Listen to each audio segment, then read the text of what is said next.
자, 이어서 index.html 파일에 대해서 설명을 좀 드리겠습니다. 요거하고 scatter.html 파일 두 개죠, 그죠? 메인 파일에 종속되어 있습니다. 요 두 개는 이제 그 웹브라우저 상의 그 정적 스캐터 파일은 정적으로 이제 영상 이미지를 사진을 올리는 스캐터를 저장을 했죠. 스캐터 3차원 그림을 저장을 해가지고 PNG 파일로 저장을 해서 그거를 화면에 뿌리는 이미지를 표현하는 그런 HTML 파일이고, 앞에 인덱스는 뭐 몇 자를 쓰는 글자를 쓰는 그런죠. 스튜던트 학생 통계, 학생들의 키 몸무게 나이, 뭐 3D 스켓 플랫 보기, 요거는 이제 그 일종의 그 버튼 비슷합니다만은 이벤트 핸들러죠, 그죠? 얘하고 얘 글자 두 개를 요 두 개를 쓰는 그런 내용이다 보시면 됩니다. 그래서 실제로 한번 실행을 한번 해 보겠습니다.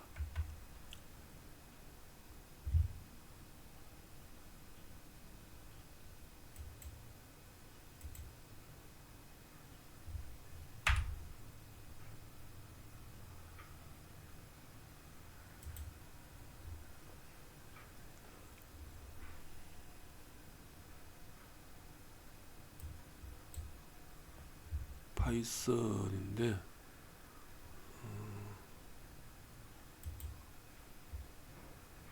제가 다른 걸 하다가 지금 펼쳐가지고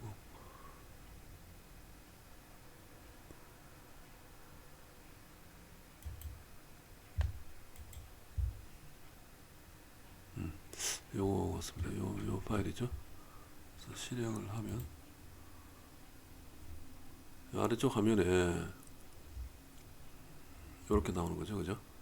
그래서 이제 앱 서버 플라스크 앱이라고 하는 이제 플라스크 앱이 이제 서빙하고 있다.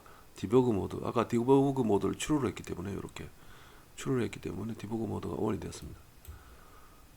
그래서 running on all address 빵빵빵빵 돼 있고, 이제 running on http 127.0.0.1 뭐 8080 이렇게 돼 있죠. 포트 번호, 이게 주소 그렇게 되어 있습니다.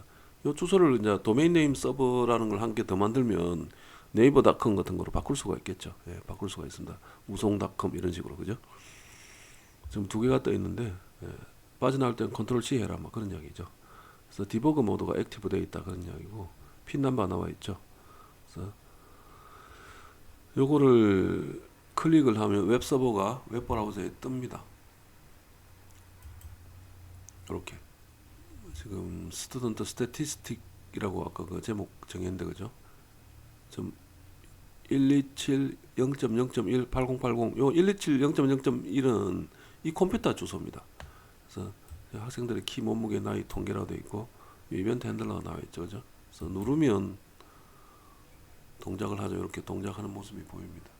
요 스케이트 플롯이 이렇게 그려지고, 화면에 이제 그려진 것을 땡겨 와가지고 다시 이제 요 웹 브라우저 화면에 그린 겁니다. 그래서 그룹이 지금 37개로 나눠져 있죠. 이게 한 7만 몇 개 되다 보니까 데이터가 2000으로 나누면 2000 곱하기 35 하면 7만 정도 되죠. 그죠? 7만 몇 개가 되다 보니까 그렇습니다. 그래서 많은 데이터가 지금 섞여 있습니다. 가운데가 이제 빨간색, 뭐 파란색, 초록색 이렇게 나눠져 있죠. 그래서 height, weight, age 해서 이렇게 이제 뭐 숫자도 좀 나와 있고,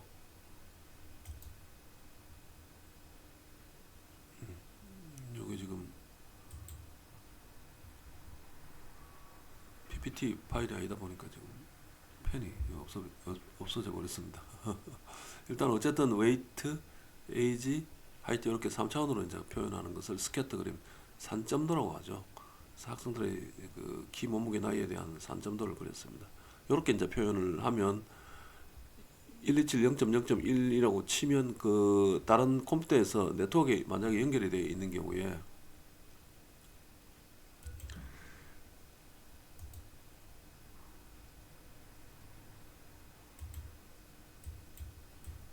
컴퓨터가 이제 이렇게 요렇게 산점도를 그렸는데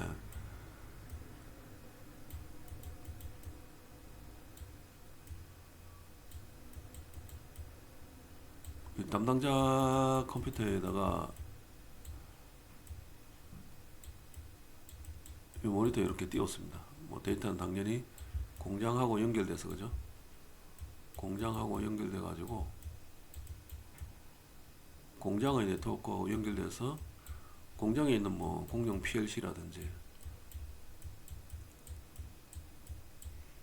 뭐 여기서 이제 데이터를 MX 컴포넌트를 통해서 받아오겠죠, 그죠? 받아옵니다. 그래서 뭐 허브를 통해 가지고 이렇게 이제 연결이 되어 있겠죠, 하나씩 이렇게 연결이 되어 있을 겁니다. 이게 허브라고 치면 뭐 과장님이나 뭐 부장님 또 더 높은 분들이 보실 수가 있도록 이게 이제 같은 네트워크에 이렇게 연결되어 있는 경우에 같은 네트워크에 이렇게 색깔이 똑같네. 같은 네트워크에 이렇게 연결이 되어 있는 경우에는 색깔이 좀 달라졌나요? 인트라넷이라고 보통 이야기하죠. 같은 네트워크에 연결이 되어 있으니까 요 허브 하나에 대해서 그죠? 보통 이렇게 많이 씁니다. IP 타임 하나 달아가지고 노트북을 갖고 계신 분들은 아무래도 와이파이를 쓰실 거고 업무용 컴퓨터를 갖고 계신 분들은 그냥 이더넷으로 연결이 되겠죠. 케이블로. 어쨌든 이렇게 연결이 돼가지고 공장 네트워크하고도 요게 이제 같이 연결이 될 겁니다. 그럼 여기에 담당자 컴퓨터 안에 데이터베이스가 있습니다. 데이터베이스는 컴퓨터 안에 있겠죠, 그죠? 데이터베이스는 컴퓨터 안에 이렇게 있습니다. DB, MySQL이죠, 그죠? MySQL 해가지고 여기에 뭐 스튜던트 DB가 있으면 여기 데이터를 가져와가지고 여기다 저장을 해 놓겠죠. 그 화면에다가 여기서 다시 빼가지고 이렇게 그린 다음에 요 웹 화면을 여기서 똑같이 뭐 127 0.0.1이라고 치면 여기는 이제 뭐 예를 들어 가지고 127 0.0.5 여기는 뭐 127 0.0.15 뭐 이렇게 255번까지 0번에서 250번까지 그 256개의 컴퓨터가 연결이 됩니다. 보통 127 0.0.1이나 0번 같은 경우는 요 허브가 보통 게이트웨이가 되고 얘는 따로 외부 접속 번호가 있고 요거는 내부 접속 번호입니다. 인터넷 내부의 사설 번호죠. 그래서 요 사설 번호는 다 이렇게 같은 공유기 안에서는 연결이 가능합니다. 그래서 여기서 찾아서 주는 거죠. 여기서 주소를 이렇게 치면 허브에서 인식을 해가지고 요 컴퓨터로 연결해 줍니다. 여기서도 마찬가지입니다. 자기 고유의 주소는 있겠지만은 뭐 이쪽 컴퓨터의 내용을 보고 싶다 하면 여기서 그 컴퓨터 주소를 이렇게 치면 허브가 그거를 연결을 이렇게 해주는 거죠. 중계를 해주는 거죠. 이 허브는 대표적으로 게이트웨이가 바깥으로 나가는 게 하나 있기 때문에 보통의 경우는 뭐 SK나 뭐 뭡니까 브로드밴드를 쓴다든지 KT의 뭐 광랜을 쓴다든지 LG U 플러스를 쓰면 또 뭐 무슨 그 네트워크 있을 겁니다. 인터넷이 있겠죠. 그거를 연결하는 모뎀도 보통 하나 뭐 시커먼 게 하나 있습니다. 그래서 이렇게 해서 이제 일부러 나가는데 요거는 공장 랜이 또 뭐 따로 있는 경우에는 요 두 개를 또 네트워크로 연결하든지 아니면 하나로 묶든지 하겠죠. 그래서 그거는 이제 네트워크를 어떻게 구성하느냐에 따라 달라집니다. 여기가 하나 있고 뭐 여기가 하나 있을 수가 있겠죠. 이렇게 돼 가지고 뭐 이렇게 될 수도 있고 뭐 이렇게 나누어질 수도 있습니다. 그러면 공장에서 밖으로 나가는 게 한 개가 이렇게 있을 수가 있겠죠. 그래서 요거는 이제 KT 모뎀이나 뭐 SK 브로드밴드 모뎀이겠죠. LG 플러스 모뎀일 겁니다.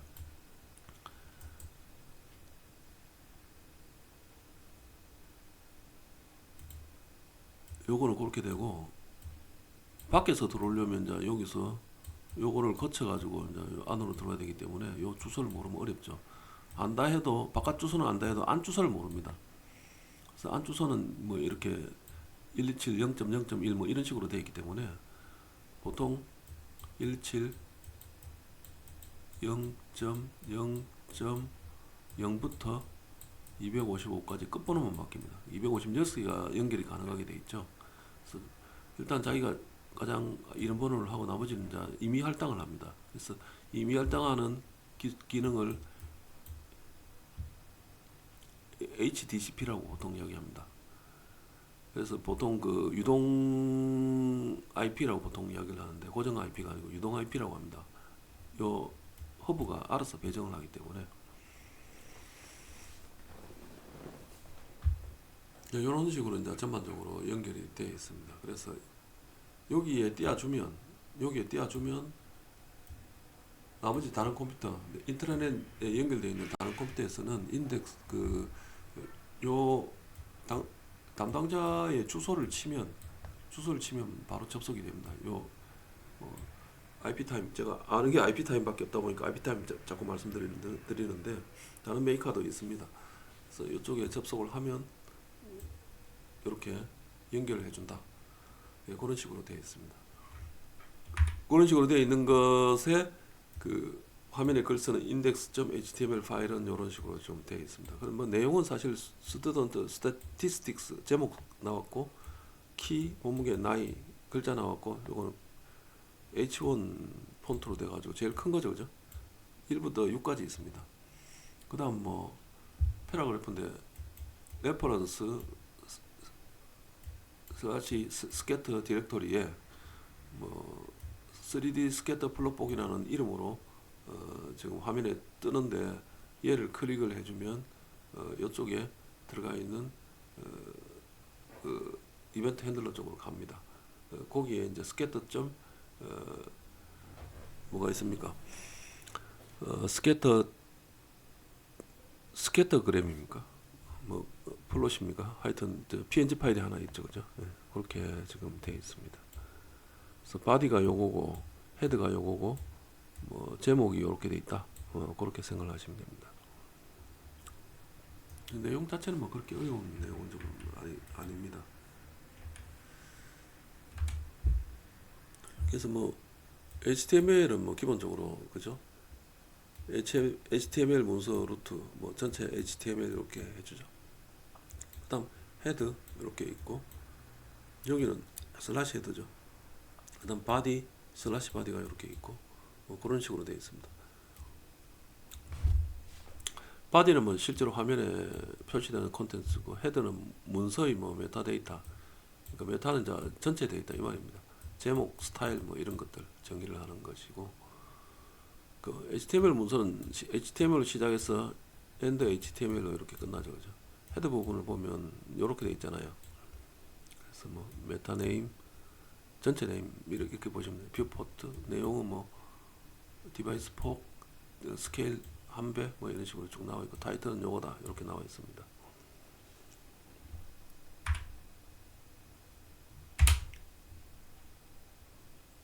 뭐 메타 캐릭터 셋은 UTF-8 뭐 엔코딩 문자 엔코딩하는 걸 설정을 해주는 겁니다. 요거는 뭐 모든 언어의 문자를 표현할 수 있는 유니코드 표준이다 이렇게 되어 있죠. 그래서 한글 특수 문자 등이 UTF-8로 해줘야 이제 표시가 난다는 거죠. 메타 네임, 뷰 포트, 폭, 디바이스 폭, 스케일 한 배 뭐 이렇게 되어 있습니다. 화면의 가로 세로 넓이를 디바이스 넓이에 맞춘다. 그래서 초기 화면 확대 비율은 한 배다 뭐 이렇게. 웹페이지를 모바일 친화적으로 만들기 위한 설정이 이렇게 되어 있죠. 그래서 이렇게 하면 그 컴퓨터 화면에서도 뜨지만은 그 모바일 휴대폰 화면에 컴퓨터 화면보다 매우 작잖아요. 태블릿이라든지 이런 데서는 사이즈가 다른데 그 화면의 사이즈를 감지를 해가지고 그죠? 감지를 해가지고 뭐 초기에 스케일 설정을 한 배 이렇게 해주면 딱 맞춰줍니다. 디바이스 폭에 폭 맞추기죠. 폭 맞추기 디바이스 위드스는 이렇게 하면 컴퓨터 기기에 상관없이 화면을 예쁘게 볼 수가 있는 거죠. 그리고 뭐 타이틀은 학생 통계 데이터다 이렇게, 그죠?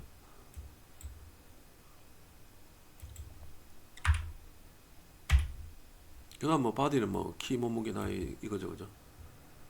H1은 가장 큰 글자다 이 말입니다. 가장 큰 크기의 제목이다. 제목은 이거죠, 그죠? H1 태그는 보통 페이지의 주요 제목에 쓴다. 그리고 이제 P는 단락을 나타내는 태그라고 되어 있죠, 그죠? 이 안에 이제 링크가 포함되어 있는데 이렇게 링크가 포함되어 있습니다.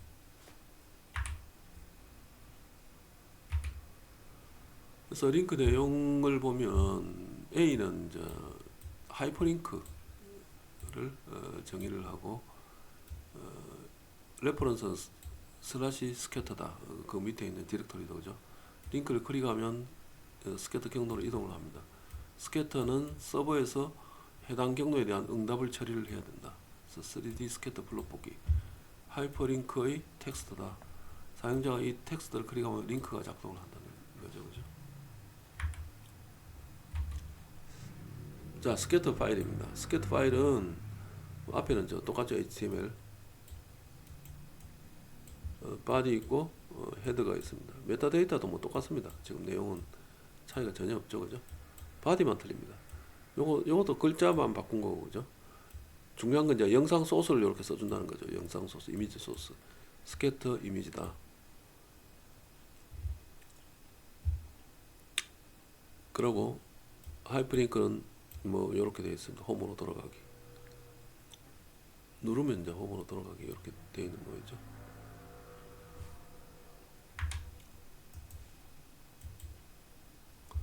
그래서 이제 헤더 부분은 뭐 똑같습니다. 지금 내용은 문자를 UTF-로 설정하면 한글도 된다 그런 얘기죠. 그다음 뭐 모바일 친화적으로 만들어준다. 조금 전에 설명한 내용이죠.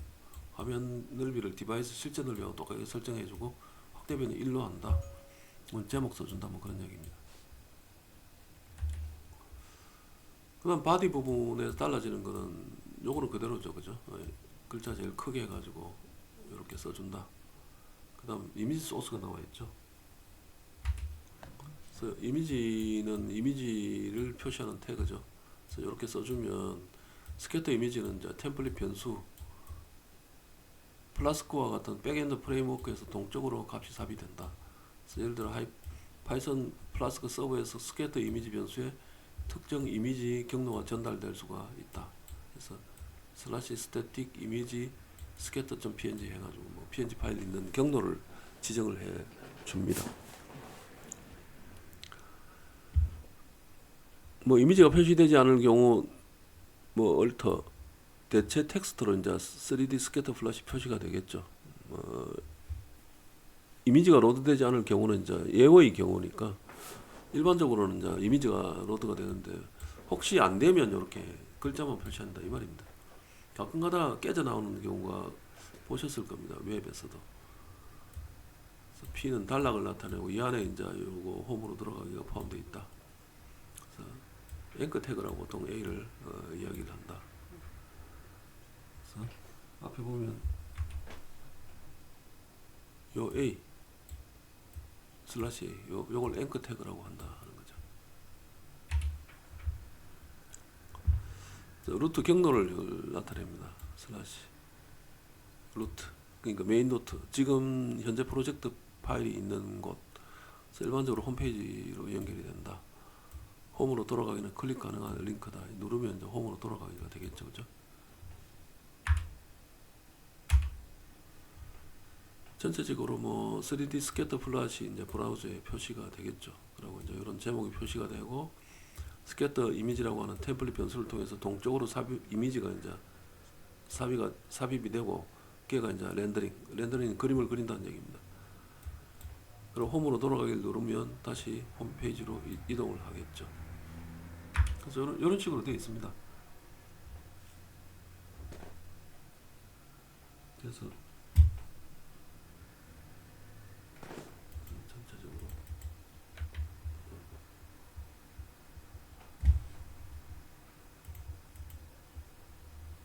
전체적으로는 스태틱이라고 하는 데 밑에 이제 scatter.png 파일이 들어가 있죠, 그죠? 들어가 있습니다. 여기 app.python 파일은 여기가 있고, 그죠? 템포릿 밑에 index.html 이렇게 있습니다. scatter.html도 이렇게 있네요. 그래서 scatter하고 index는 여기 템플릿에 들어가 있고, static이라고 하는 곳에 이미지 파일이 들어가 있겠죠. 그리고 이제 앱은 맨 위에 상단 프로젝트 파일 맨 위에 있습니다.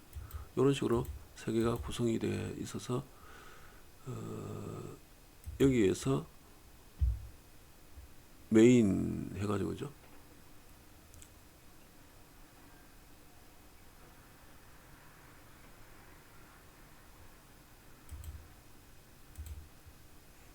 자, app.run을 하게 되면 지금 run 상태이기 때문에 이 빨간색으로 run 상태이기 때문에 스탑하고 다시 리런을 해봅시다. 그럼 여기 다시 리런 상태가 되죠.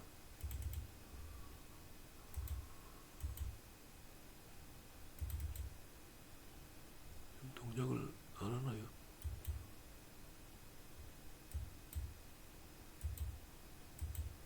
혼자 떴습니다. 여기 홈으로 돌아가기가 나와야 되는데 안 나오네. 자, 이런 식으로 홈으로 들어가기가 여기 나오네요. 누르면 이제 원위치로 가고 이렇게 돼 있습니다. 화면이 너무 커서 그러네. 이걸 눌러주면 다시 원위치로 들어가고, 이걸 눌러주면 뭐 속도가 좀 느린데 화면에 뿌려줍니다. 이렇게. 그래서 요거는 이제 그래픽을 저장을 하는 거죠, 그죠? 저장을 합니다.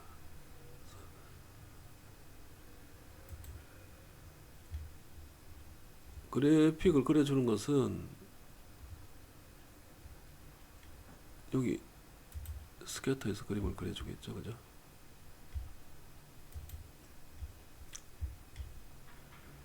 AX는 figure add subplot 이렇게 설정해주고,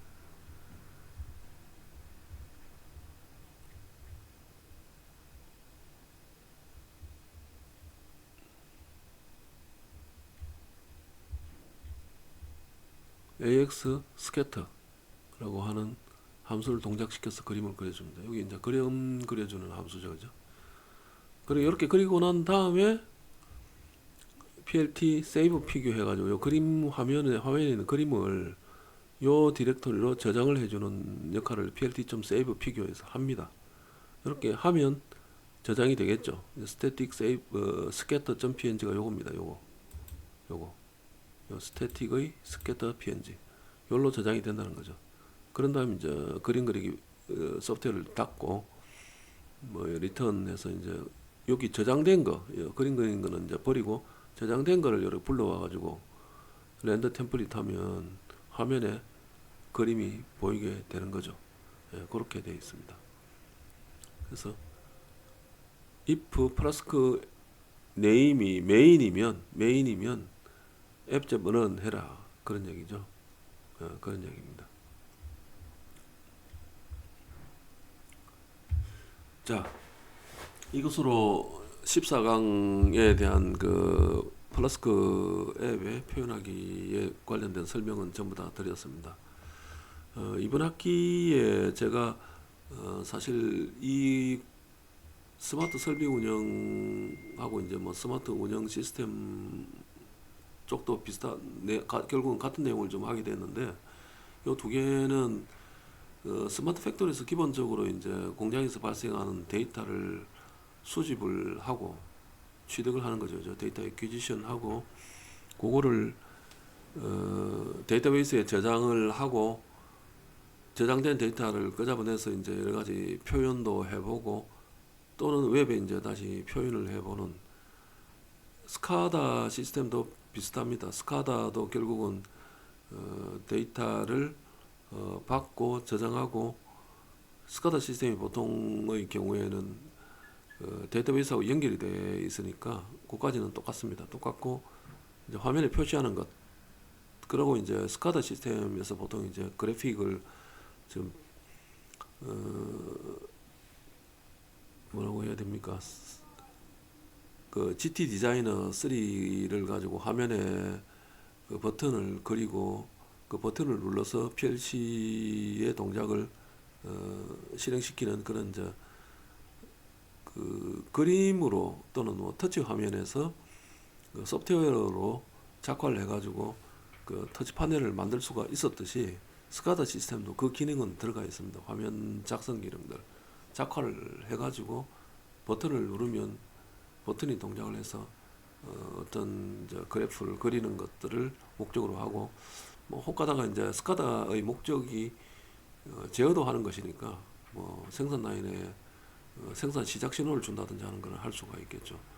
사실은 그런 것들은 실행이기 때문에 기계를 직접 돌리는 것은 이제 기계가 없는 뭐 원격에서 하는 것이 의미가 크게 없습니다. 사고의 우려가 있으니까요.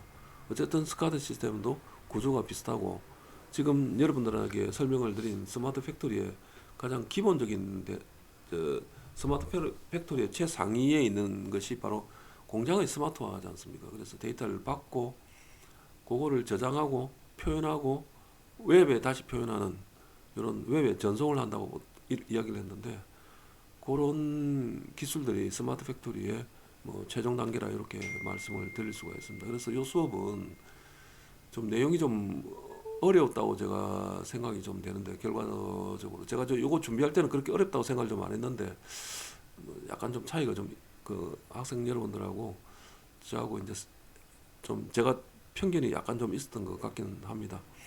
요게 이제 내용적으로는 좀 크게 난이도가 높다고 생각을 하지 않았는데 사실 파이썬이라든지 C샵에 대해서 많이 접해보지 않으신 분들은 난이도가 좀 있었을 거라 이제 생각을 좀 하게 됐습니다. 그래서 이 부분에 대해서는 제가 좀 너무 난이도가 높았나라고 생각하시는 분들에게는 제가 좀뭐 죄송하다는 말씀을 좀 드리고요. 제가 원래 이제 이 수업에서 의도했던 내용은 요 정도 내용을 만약에 학습을 하시면 뭐 간단하게 아주 간단하게는 내 공장에서 내 데이터를 한번 표현해 볼 수 있겠다. 예를 들어 가지고 뭐 스마트 팩토리가 외주업체에서 보통 이제 그런 일들을 많이 하는데 소프트웨어를 수입하고 사오고 하는데 이 소프트웨어도 상당히 비싸거든요. 몇 천만 원대에서 뭐 억대를 달라고 합니다. 그래서 이제 이런 개념으로 구동이 된다는 것 내용을 좀 파악을 하시고 아주 간단한 이제 자동화 시스템에 대해서는 한번 적용도 해보실 수 있을 거라 생각해서 요 과목을 처음 준비할 때 그런 생각을 하고 뭐 컴퓨터 프로그램도 작성을 해보고 했었습니다. 그런 관계로 좀 난이도가 높았다고 생각되시는 분들한테는 죄송한 말씀이고 혹시 이제 도움이 되겠다고 생각하시는 분들한테는 뭐 요 내용을 좀 영상 자료하고 PPT 자료 또는 뭐 강의 노트도 이번에는 좀 내용을 쭉 회차를 넘어오면서 계속 기록을 해서 한 180페이지가 지금 넘어가고 있습니다. 그래서 내용 참조를 좀 하시고 저도 뭐 요 내용을 좀 정리를 해서 전자책으로 출판을 할 생각을 좀 하고 있습니다만은 어쨌든 전반적으로 제가 의도하는 바는 공장에서 발생하는 각종 그 디지털 데이터를 아날로그도 포함해서 마찬가지겠지만 디지털 데이터를 취득하고 저장하고 표현하고 전송하는 이런 단계가 스마트 팩토리의 소프트웨어적인 핵심 부분이다. 이렇게 설명을 좀 드렸으면 하는 생각에서 이 과정을 좀 마련했다. 그렇게 이해를 좀 해주시면 감사하겠습니다. 자, 이것으로 정규 강의를 마치겠습니다. 대단히 감사합니다. 건강하십시오.